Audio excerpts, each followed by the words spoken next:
আসসালামু আলাইকুম প্রিয় দর্শক, আজ আমি আমাদের দেশের সাংবাদিকতা এবং সাংবাদিক যারা আছেন তাদেরকে নিয়ে কিছু কথা বলবো। আজকে এই কথাগুলো বলছি এই কারণে যে আজকে বিশ্ব মুক্ত গণমাধ্যম দিবস, মানে সারা দুনিয়ায় যে মিডিয়া জগৎটা আছে সেই মিডিয়াটা কতটা স্বাধীনভাবে নিজ নিজ দায়িত্ব পালন করতে পারছে সেই বিষয়টাকে সামনে রেখে এবং সেই প্রত্যাশার কথা বলে এই দিবসটা সাধারণত পালিত হয় প্রতি বছরের মে মাসের 3 তারিখে। আজকে সেই দিবস। আমাদের দেশের সাংবাদিকরা, আমাদের দেশের গণমাধ্যম কতটুকু স্বাধীন এটা নিয়ে দীর্ঘ আলোচনা হয়েছে এবং সেই স্বাধীনতা সারা দুনিয়ার প্রেক্ষিতে কোন জায়গায় অবস্থান করছে এটা নিয়েও কথা হয়েছে। একটা সংগঠন আছে সারা দুনিয়াতে, সেটার নাম হলো রিপোর্টার্স উইদাউট বর্ডার্স।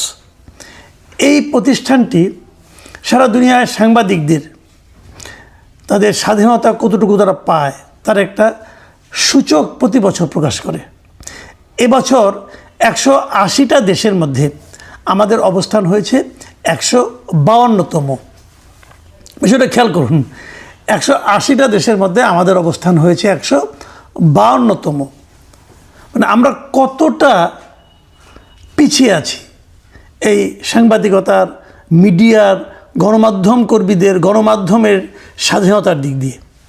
এবং এই যে তারা হিসাবটা বের করেছে, এই হিসাবের ভিত্তিটা কি?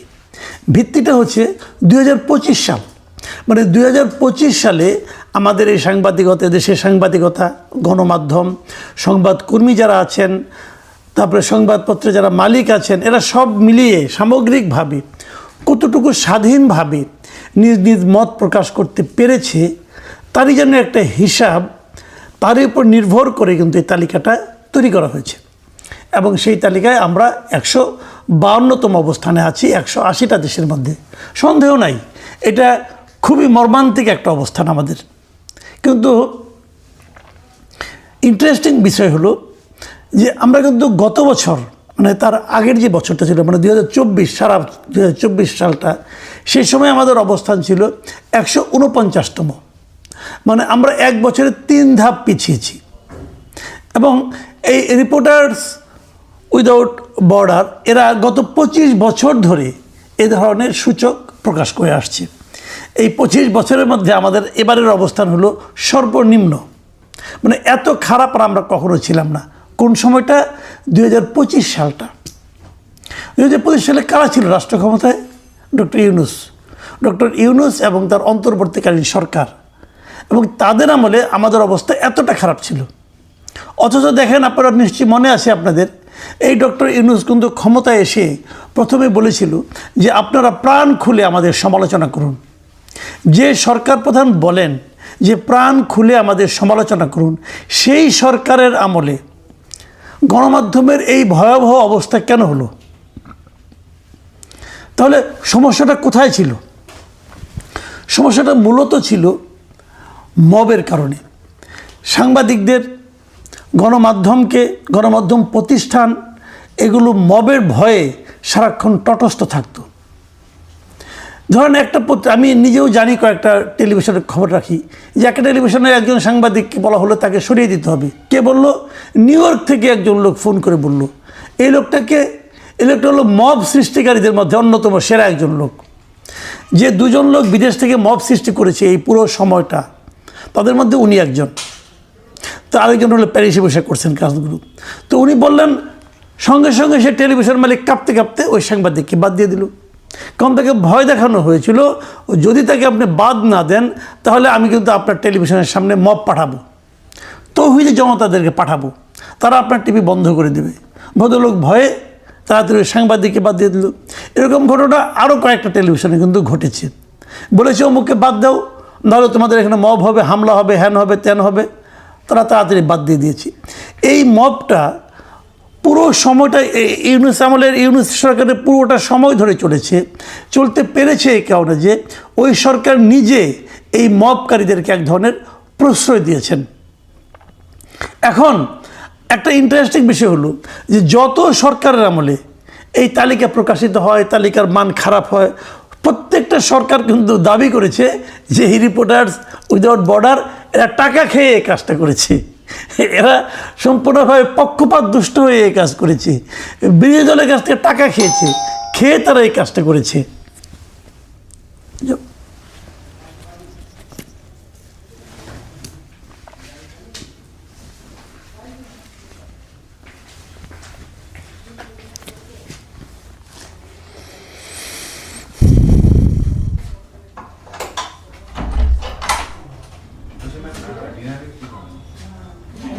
পরে বললিও যে ওনার ভিডিওটা শেষ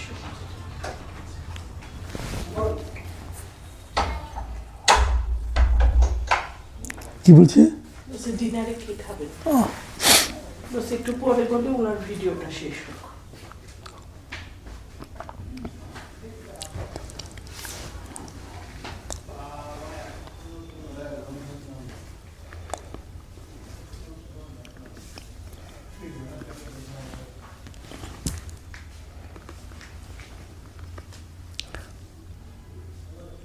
কি জানি বলছিলাম, ভুলে গেলাম। নিউ ইয়র্ক থেকে, প্যারিস থেকে পাঠিয়েছিলেন। আচ্ছা,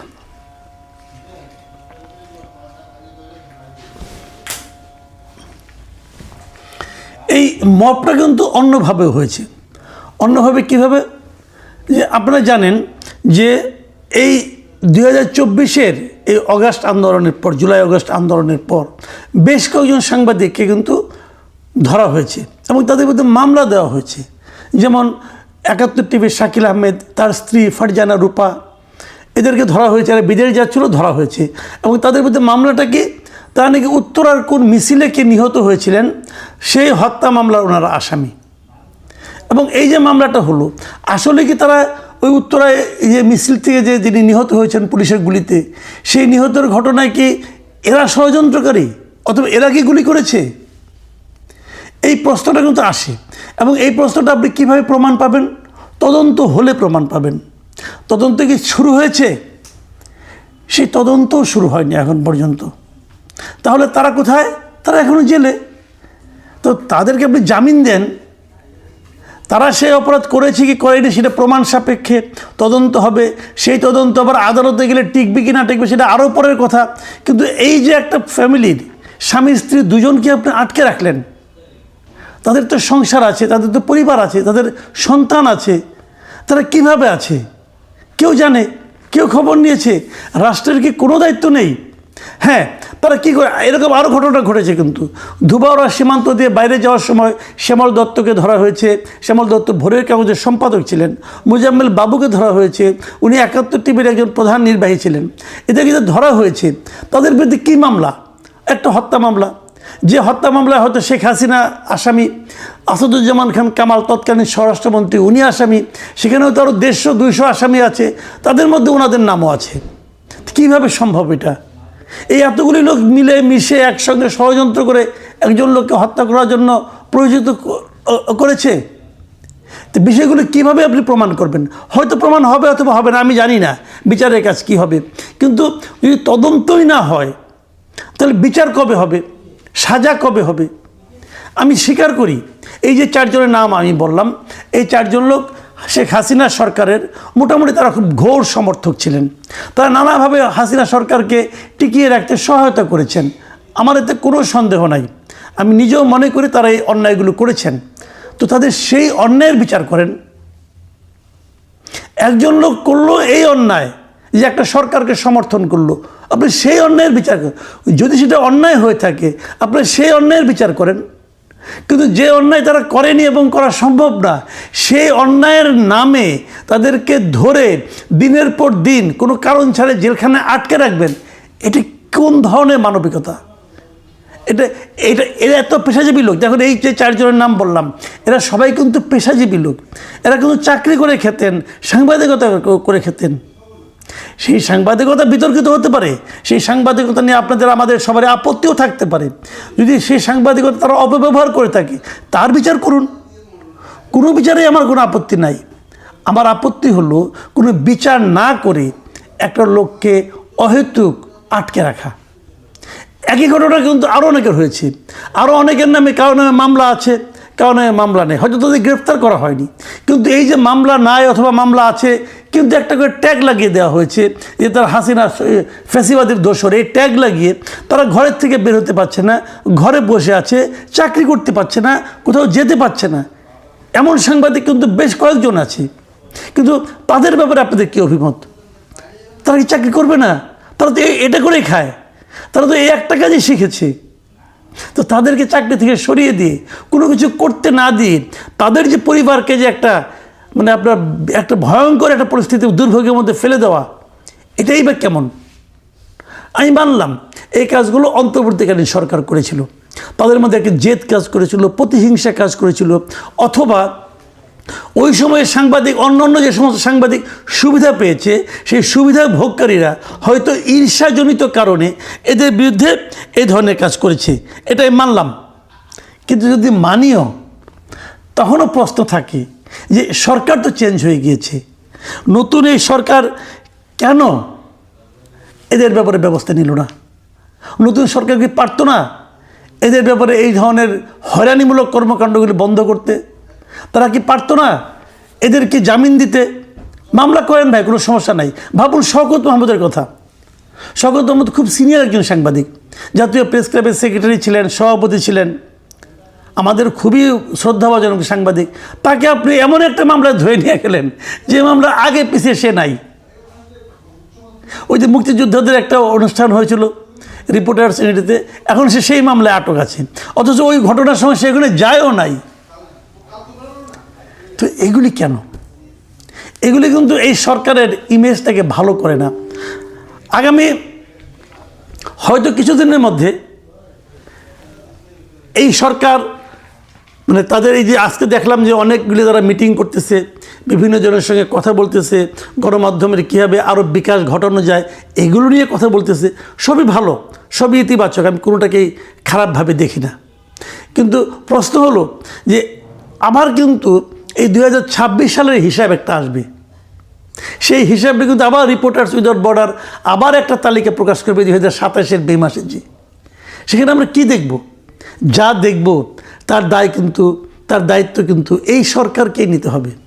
এবং এই সরকারের আমলে যখন দেখা যাবে যে বিনা বিচারে সাংবাদিকরা আটক আছে, সাংবাদিকরা ঘরের বাইরে বেরোতে পারছে না, অথবা অনেককে ভিন্ন ভিন্ন মামলায় জাস্ট খালি বোঝাই যাচ্ছে যে হয়রানিমূলকভাবে আটক রাখা হচ্ছে, সেখানে বসে আপনি যদি একটা সাংবাদিকতার বিকাশের কথা চিন্তা করেন, সেটা কিন্তু কেবল আকাশ কুসুম কল্পনা ছাড়া আর কিছু হবে না। প্রিয় দর্শক, এই সাংবাদিকতা নিয়ে আরও কিছু বলার ছিল, কিন্তু অনুষ্ঠান এমনি বড় হয়ে যাচ্ছে, কাজে আজ এ পর্যন্ত রাখলাম। যদি পরে কখনো সময় সুযোগ হয় তাহলে আমি বলার চেষ্টা করব যে সরকার নিজে কিভাবে এই অপসাংবাদিকতাকে নানাভাবে জিয়ে রাখে, টিকিয়ে রাখে। সে কথা আরেকদিন হবে, এখন এ পর্যন্তই। আল্লাহ হাফেজ।